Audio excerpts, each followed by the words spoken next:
Video berdurasi 12:37 menit itu beredar luas. Isinya adalah penjelasan soal situasi ibu kota oleh Gubernur Jakarta Anies Baswedan. Di akhir video itu Anies Baswedan mengatakan, Ini kita lagi ngomong COVID, hari ini kita tidak bicara isu lain kecuali COVID. 3 hal yang sangat mendasar. Sedikit yang 3 nih. Nomor 1 keselamatan, nomor 2 keselamatan, nomor 3 keselamatan.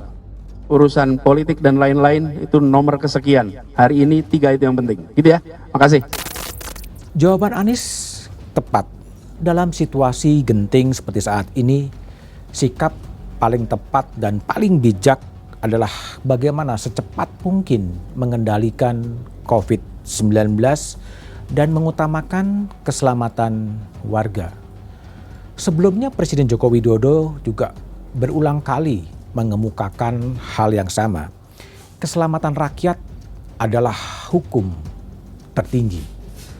Kutipan itu diambil dari filsuf berkebangsaan Italia Cicero. Bukan pula saat yang tepat untuk saling menyalahkan. Pemerintah sebenarnya sudah mengantisipasi bakal ada ledakan atau lonjakan COVID pada musim liburan. Pemerintah juga sudah melarang mudik lebaran. Namun larangan itu tidak digubris. Entah siapa yang salah.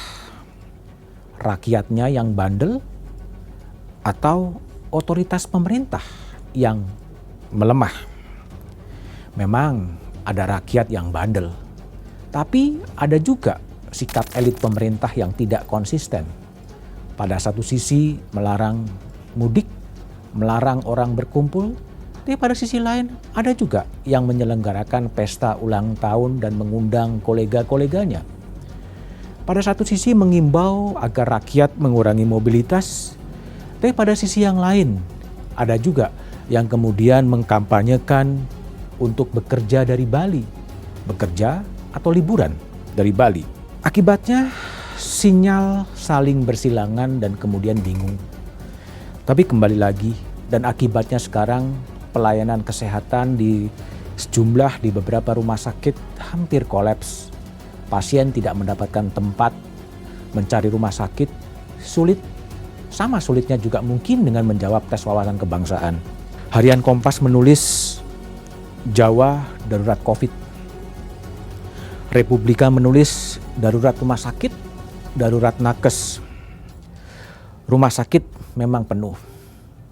Di tengah kegentingan dan kecemasan publik soal pandemi yang tidak terkelola, ada juga sekelompok relawan yang justru mengkampanyekan masa jabatan presiden 3 periode. Jokowi dipasangkan lagi dengan Pak Prabowo.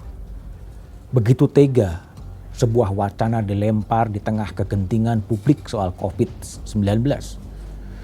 Usulan itu jelas menabrak konstitusi. Konstitusi melarang ada masa jabatan presiden sampai 3 periode. Muncul kemudian bukan wacana yang 3 periode, tetapi perpanjangan masa jabatan presiden. Ini rumor yang tidak bertanggung jawab, yang mengganggu kegelisahan publik dan kegeraman publik soal pandemi COVID-19. Usulan itu tidak berempati, kok tega melemparkan isu-isu demikian di tengah kecemasan publik dan kekhawatiran publik. Kini saatnya moratorium politik, jeda politik, hilangkan politik kekuasaan, kembangkan politik kemanusiaan. Fokus menangani pandemi, singkirkan terlebih dulu wacana-wacana yang tidak produktif yang justru menguras energi bangsa. Soal pemindahan ibu kota dan soal isu-isu lain yang sebenarnya tidak urgent dilaksanakan sekarang. Yang perlu dilakukan sekarang adalah koalisi sosial berskala besar. Siapa harus berbuat apa agar bangsa ini bisa selamat dalam menangani COVID. Tentunya harus ada jenderal lapangan yang mengelola ini semua. Kembali lagi pada intinya adalah singkirkan terlebih dahulu politik kekuasaan, kembangkanlah politik kemanusiaan, politik kebangsaan di tengah situasi yang krisis dan kritis ketika bangsa ini sedang menghadapi COVID apapun, tetaplah optimis bahwa bangsa ini adalah bangsa besar yang mampu keluar dari krisis-krisis yang ada.